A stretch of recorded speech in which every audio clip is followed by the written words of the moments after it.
Hello, hello, and good morning, everyone. It's Amanda Testa here, creator of Find Your Feminine Fire, and today I have the beautiful Rachel Sizemore as my guest. I'm super excited to dive into today's topic with her, but I just wanted to first thank you all for being here, and I have a little bit of a cold, so if I sound a little off, that's why. Bear with me. And Rachel is a women's confidence coach who helps women get out of their heads and into their bodies, and so they can feel clear on what they want and confident in their ability to bring those things to life. She's also the host of the amazing podcast Ripen, home to really juicy conversations designed to help women turn into their desires and the truth of who they are. So welcome, Rachel. I'm so glad to have you here. Thank you, Amanda. I'm so glad to be here. Yay! And I would love to start with if you have anything else you'd like to say about yourself, or maybe a little bit of your journey and why you are led to do this work. Oh, that is not a short story. The abbreviated. The abbreviated version is, I guess, that I have a really intense brain and always have, and it just doesn't let anything come easily. So from a pretty young age, I felt like I was doing the work to figure out how I could be happy and how I could be really honest about what I wanted. So much of my sort of 20s and early life was spent doing the things that I was supposed to do and getting them all lined up, and then being like, well, I did what they said, and I feel like crap, man. Like, what? What the hell? And so really just that journey of like, okay, well, checking all those boxes isn't going to work. What is? And that's why it's so important to me in my work to help women come home to themselves and to the truth of who they are and what they really want. And we think we know that, but we don't always. And that's like such a huge first step. And then, figuring out how to bring that into your life is also its own adventure. We're going to talk about today. I love that. And I can so relate because, so many of us women, we think, all right, let's get all these boxes checked and then everything's going to be awesome. And then you get all the boxes checked and you're like, what's missing here? I feel like I was sold a lie. So, I would, I would love to speak a little bit more about that because I think, too, as women, when we get to that point, we, at least for myself, I know, spend a lot of time like beating myself up. Like, why am I not happy? Like, what's happening here? And I don't know if you would speak to that, what we could do when we're in those spaces where we're just like beating ourselves up around not having what we want. Yeah, I think unfortunately, that's what most of us that's our default response. And maybe that's just because what we saw our parents do, or culturally, that's what we do. It's like, if something doesn't feel right, we point the finger on ourselves. And in some ways that's, starting to lead down the right path. We do need to look towards ourselves for what's going to shift and what's going to help us feel better in our lives. But to do the blame and criticism and self-judgment, it's like the least productive thing that we can possibly do when we're trying to create change in our lives. It's like, are you going to bully yourself into being a happy person? This just never worked for no one ever. It just doesn't work. And I feel like there's this real resistance to the opposite, right? So the opposite of beating ourselves up, is to be kind to ourselves, to go easy on ourselves, to be compassionate. And I had this client say this to me all the time. Well, if I'm easy on myself, well, I'll just never get off the couch. Nothing will happen. I'll just drop everything. And, there may be a few days where you don't get off the couch, to be perfectly honest. If you go easy on yourself, you may be that tired that you literally would need 3 to 7 to 14 days laying on the couch. Let's be honest for how we push ourselves, right? But you will not be on the couch forever. You just won't. Because part of what makes you want to lay on the couch is the mean girl in your head who's telling you you're a loser and you're bad at life. And when you consciously over and over again turn the volume down on her, and let me tell you, it's not like a one and done. Like, I'm going to be nice to myself from now on. Woohoo! It'd be great if that's how that went. process, but as we ease up on that intense self-judgment, we free up a lot of energy and space. We really do. I had this client, she's pregnant and she wanted to be doing yoga. During her first pregnancy, she did yoga all the time and she was like strong and fit and she felt really strong for her labor. And she was like, oh man, had it in her mind that like yoga was the key to this healthy pregnancy. But with her second kid, she's more tired. She's got the first kid, and she like wasn't able to do it. It was this story every night after she put her daughter to bed. I should do yoga. I really don't want to. I'm going to hit the couch. And what we really looked at it was she was really being hard on herself that she wasn't doing it. Like, why can't I just do this yoga? It's going to help me feel better. And there was a lot of self-judgment. And when we took that away and we just kind of explored what would feel good and what she really needed, what she could fit into her lifestyle, we realized it was doing some gentle stretching before bed and putting on some of her favorite music. Like we set up this whole plan for her and all of a sudden she's doing it every night and can't wait. And starting to go to bed at like 7:30 so she could do her routine. And it's like, yeah, when we stop judging ourselves, yeah, we may have a few days where we can't get off the couch, but ultimately it frees up so much space to do what we can. And then we start building momentum towards actually feeling and creating more of what we want. In her case, some stretching and strength building while she was pregnant. I love that. That's, I guess that is the truth, is that as much as we think, yeah, we're going to lay on the couch and maybe, like you say, we need that at a time, but eventually it does make the thing that you're battling yourself against easier. I know for myself, like, I think we've talked about this, my struggle with copywriting. It's not always my favorite thing. So I've been on this journey of making it fun. And it's really made a difference, like not beating myself up about it, but being like, I'm not going to do it at all for a month. I'm just going to write for fun and that's it. And like when you take, like, I'm not going to beat myself up about it. And then all of a sudden, hey, I'm just writing these things. So I love that. And I think that you're always a good reminder to me to be kind and accepting to myself. Yeah. And I will say it's literally something I have been working on and teaching for probably 6 years. And it is still a daily practice. Like I was so well trained to be hard on myself and put pressure on myself and push through. But it's like everything good that has really come when I've stepped back, accepted where I am, been kind to myself, and just taken those steps to keep moving forward. What would you say to be the number one thing? Like if you are hearing that judgmental voice to yourself, how would you turn down the volume on that? Well, I think a lot of what we'll talk about and just in general, creating change starts with being present. Mm-hmm. And so this is that reminder to like play with meditation, which we all hear and we're like, oh, do I have to? It doesn't have to be any big formal thing. But even if you spend literally the 30 seconds before you brush your teeth taking 3 deep breaths, the 30 seconds before you turn on your car, when you sit in the seat, you pick one trigger and you literally just take 3 deep breaths. That slows you down enough to have awareness. Because if you have no awareness, your inner mean girl will just run the show. And that's what she did for me for many, many, many years. And it's like, in order to interrupt it, we have to have, first level, we have to have some awareness. So just taking even 3 deep breaths once a day, that helps slow you down enough to be aware. And then it's like, great, okay, now I'm aware this girl is beating me up. That's not the most fun feeling. It really is not. And sometimes we have this urge to beat up the girl who's beating us up. They're like, leave me alone. And that's okay. Like, you can have that. But in general, the approach is kind of the same, to be kind to her as you're kind to yourself, right? Like, okay, I hear you. I know you're scared. I know you think we should be further along on this, like a little bit of soothing, almost like you would to a child, right? Mm-hmm. But here's the thing. I'm doing my best.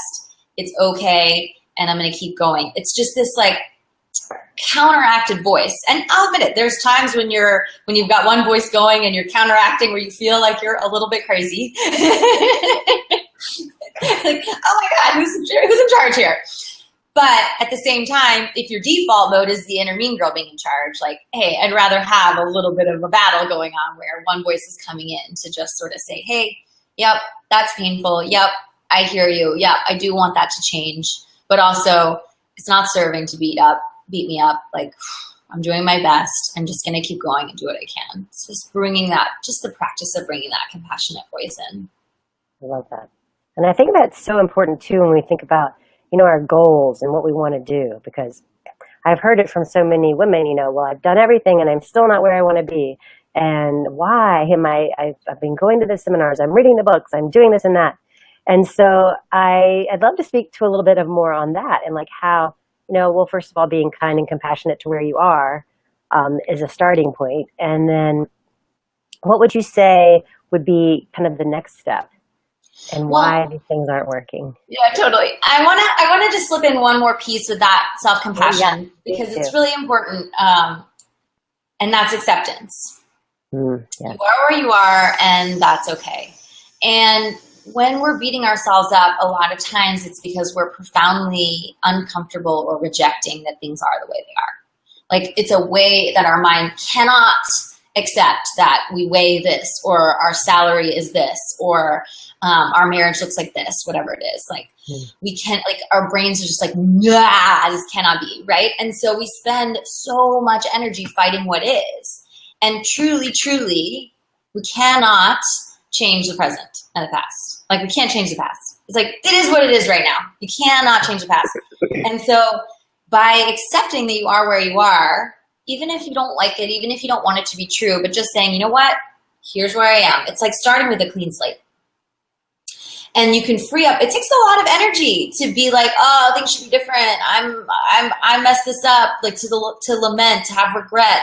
All of that is energy that you're putting on the past, rather than on the future, rather than on the present and what you can do right now.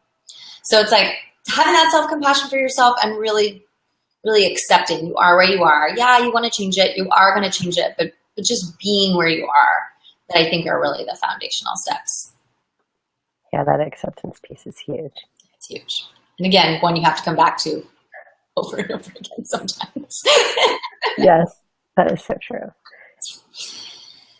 Yeah, I think that a lot of times I know for myself, I can get overwhelmed with all that I want to do, and I have so many goals, and like just beating myself up because I'm not getting them done. And then really taking that time to accept where I am, and even just maybe taking a piece of paper, writing down, okay, well, here's what I do have, here's what I have done, and accepting this, and we will move forward from here.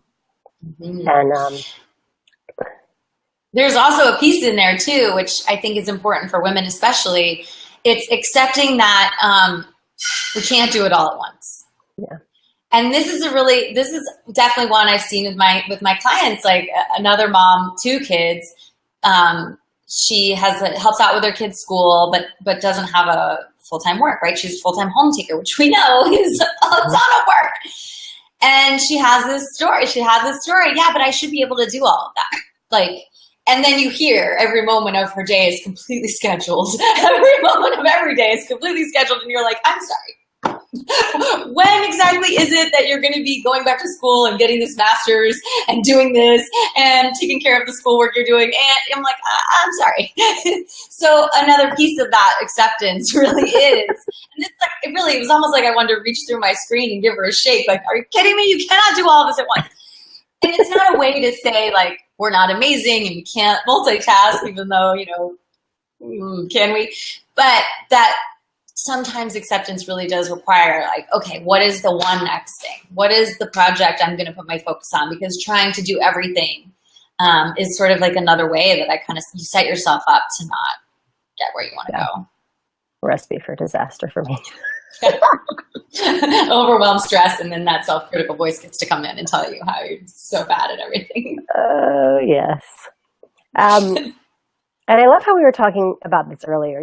We have the acceptance so we can focus on what the one thing that we want, or, our main, what we're going to really spend our focus on. But also we were talking about, how strong your belief is that you can even make it happen. So I'd love to talk more about that, because I think that's one of the things that a lot of times we don't look at is, well, we know all these things and we think we can get it, but really how strong is your belief that you can actually achieve it?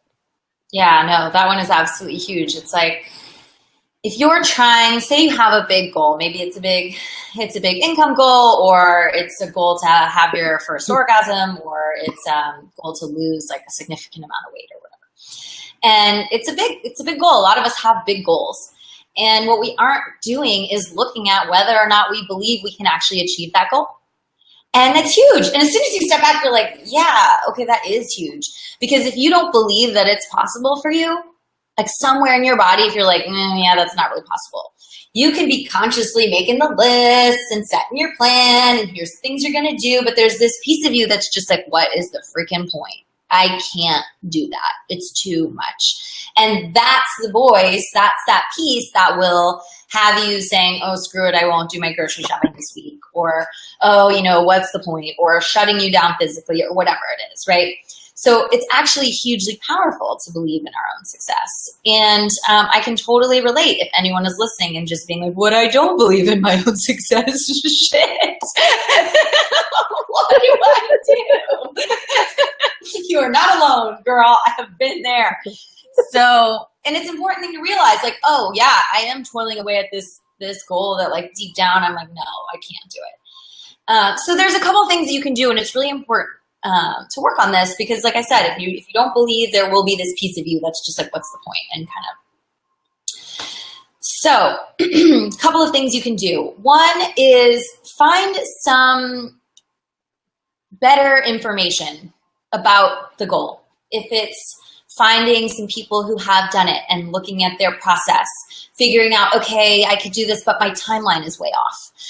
There's no way that could happen in 3 months, but actually, you know what? I believe I can do it in 18 months. So it's kind of like getting this better information about what's realistic, about what other people have done that can help reframe what you're trying to do and increase your belief in yourself. Second thing can be looking at your past successes, and that could be past successes in this realm or in other realms that can help you build your belief in your ability to create what you want. So a time in your life where you wanted something and you did go after it and get it, or a way that you have of like naturally bringing in what you need when you get clear and ready. So just taking that time to really focus on those beliefs, and those two pieces could need to happen over and over. You could even have a daily practice for 7 to 10 days where you really focus on amping up this belief in your own success. And it does start to take hold. And as you build that belief, you will start to feel like, oh yeah, I got this, I can do this. And the third one is really to consider if you might have to adjust your goal. And this is a hard one for us, just like trying to be realistic about what we can accomplish. It's like sometimes you're not ready for that bigger goal. And you can have it there, but for some of us, you always hear people say, have that big vision. That's going to fire you up. That's going to get you going. For me, a big vision, I'm like, I need a nap and a tea and some blankets. That's going to be really hard. And I'm tired just thinking about the big vision. Like, it just is not in me yet. And so there's been times where I don't feel like I'm fully believing in the likelihood of my own success. And I'm like, I just need to go back a few steps. And find the thing that I do feel ready, that's on the path. You want to be aligned with the big vision, right? Like pick something just a little closer to home that you can start working on. And then as you really focus all your energy on that goal instead and start to build some momentum and create some success, then naturally belief in your ability to go more towards that bigger goal will start to come. So it's really just kind of breaking it back down to the piece that does feel doable. Yeah. Those are amazing tips. Thank you so much. And I love how you broke it down. Like those are things I could do. Totally. And I love that piece about like finding better information, because that's doable. I mean, it breaks it down. And I think sometimes adjusting the goal, that does seem, maybe it makes your heart stop a little bit or makes you feel a little sad, but actually it's on the path. And so realizing it's on the path, and you can't go from point A to point B directly a lot of times. So as long as you're making a little progress, you're getting there. And I just want to invite, if you do have a little hit of emotion around that, like just allow yourself to feel it, right? It's okay to feel sad, to feel frustrated. And the more you can really sit and like, maybe it's a tantrum. Maybe you like lock yourself in your bedroom and you're like, I'm so sick of this damn goal. Like really just freak out Yeah. or cry or beat your pillows or whatever it is. Like, allow yourself to feel and express that frustration. And then also give yourself some self-compassion. Hey, you know what? I know this isn't the goal you really want, but look, this is on the way. And once you get to here, then you can get to there, and you've got this. And you're just like way more prepared to kind of keep moving, because you know having that big goal isn't working right now. Yeah. You know, and if it is working for you, you're probably not watching this. You're out there making it happen, and that's great. But for most of us, we've got all this mental shit, and it's like the reality is, if it's not working, you have permission to try something different. You have permission to slow down. You have permission to be gentle with yourself. It works. That permission piece is so huge. I have to say, and I appreciate you and your amazing ability as a coach and as a friend to, I know I can always reach out to you in these moments, and you always have the perfect piece of advice. Just for those of you watching, last week I was having an overwhelm moment and called Rachel, and she's like, you can have permission to just focus on the one thing. I'm like, thank you for that permission. I mean, the permission piece is huge. I don't know why. Sometimes you need it from someone else, but having that is huge. So permission, giving yourself permission, or getting it reflected back to you from a friend, or, it's so powerful. So powerful. So thank you. Anytime. And I also want to kind of get into more of how, you talked about really kind of allowing your body to feel into what may not, if there's parts of you that aren't in alignment with the goal, or you mentioned that a little bit, but we talked earlier about how, aligning brain with your goal. And I would love for you to talk more about this, because I think that is also such a secret hidden key on why we're not getting what we want. Yeah. So I think a lot of us are starting to get some familiarity with this idea that we have limiting beliefs, right? And we have these old stories or old programming that are holding us back from getting what we want. And yeah, so what's I think really important to realize, and kind of the next step of this conversation that we're going to have and that people are starting to have, is that really understanding that those limiting beliefs and stories aren't necessarily only in our conscious mind. So there's actually 3 levels to our brain. We have that conscious awareness, the thoughts, the things that are running through our heads that we can have awareness of. That's our conscious mind. But we also have a limbic system, which is our emotional brain.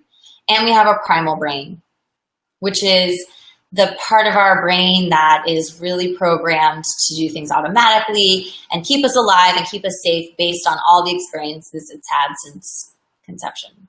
And the limiting stories and beliefs we have can get trapped in these primal and limbic systems. And why this is important and it's so powerful is because the way that we live in general in our culture is all up here. It's all in the conscious mind. And we're totally disconnected from our bodies and our emotions.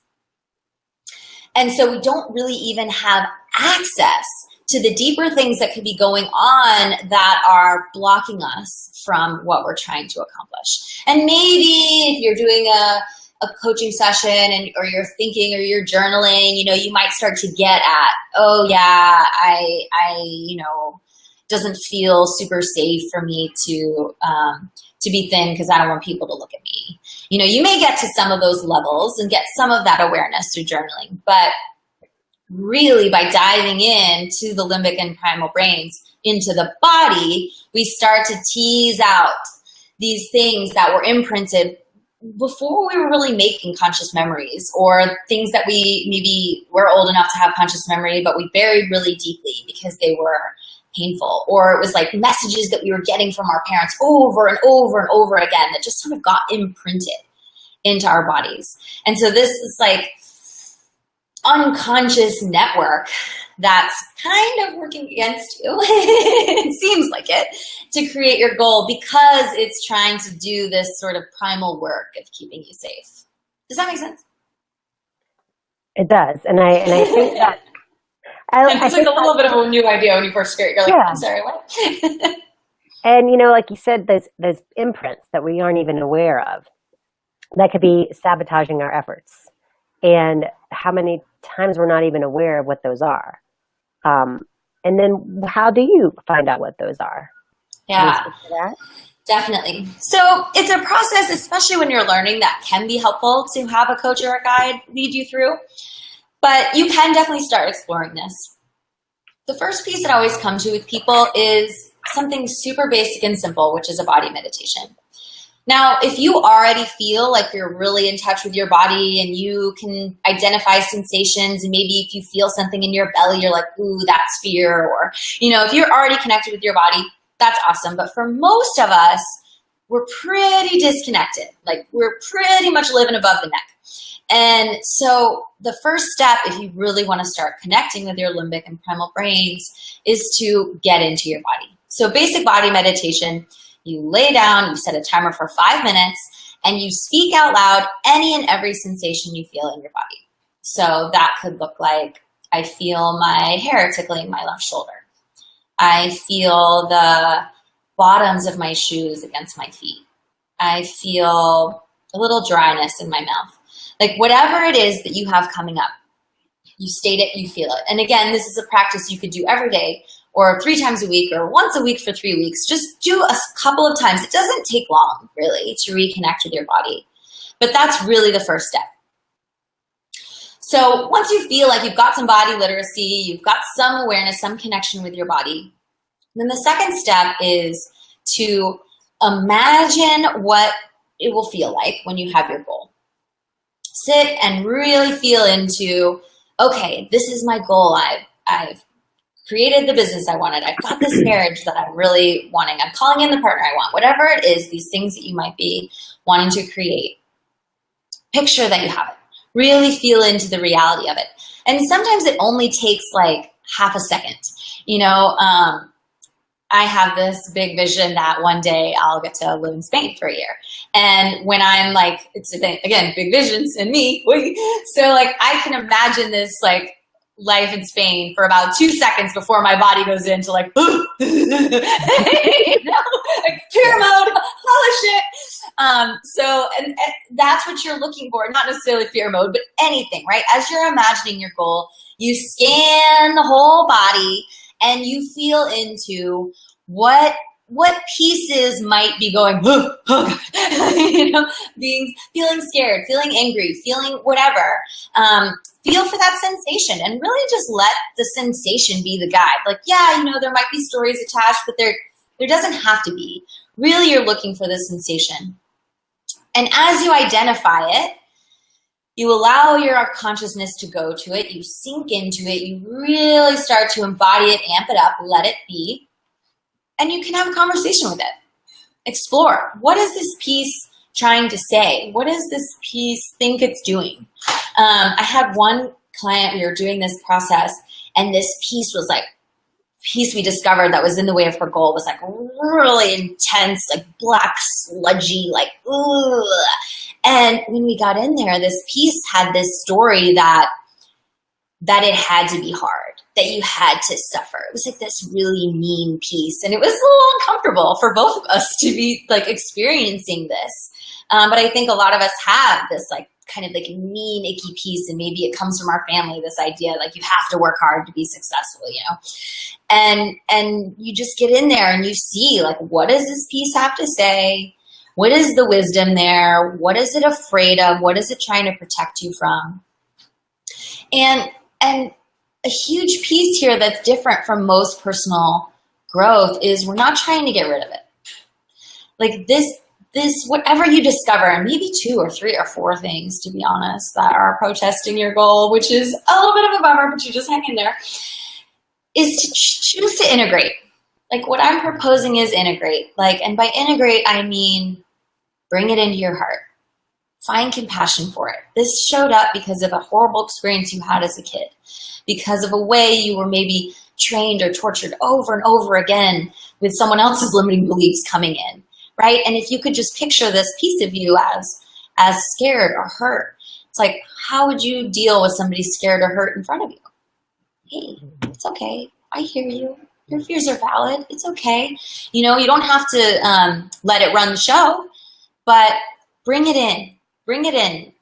Bring in the love, bring in that compassion, allow it to have its voice and its seat, and you'll find that that piece kind of calms down, kind of relaxes, creates a little more space. And, again, that's a process that it's why it can be helpful to have a coach hold you in it. It can take weeks, months, even years if it's really highly deep part of your consciousness. But yeah, using the body to kind of help you really go into what are those deeper imprints that are getting in the way. It's just like a really big missing piece towards creating the change. And we could be consciously trying to create that change for years. And if we're not dealing with these deeper beliefs that are running the show underneath, it's like we just can't make that shift that we want. Right. I think what you said that just really caught my attention too is the validating and like validating that piece of you versus trying to like shut it up or ignore it, but validating it and letting it have its say, which then will allow eventually for the integration to happen. I feel like the more that, at least in my experience, the more I try to shut that voice down, just the louder it gets. Totally. And if you really think of it as a piece of consciousness, a piece of you that's just kind of splintered off because it had something of a traumatic experience. It's just a piece of you. Like, you don't want to kick that out or let it go or get rid of it. It's like, no, I want pieces of me. Like I can soothe you. I can ease you. Like, come back in. And it's like soothing and easing and like integrating whatever that experience was and allowing the emotion to release and really completing that cycle that allows it to kind of settle down and become integrated part of you that's no longer splintered off again. Beautiful.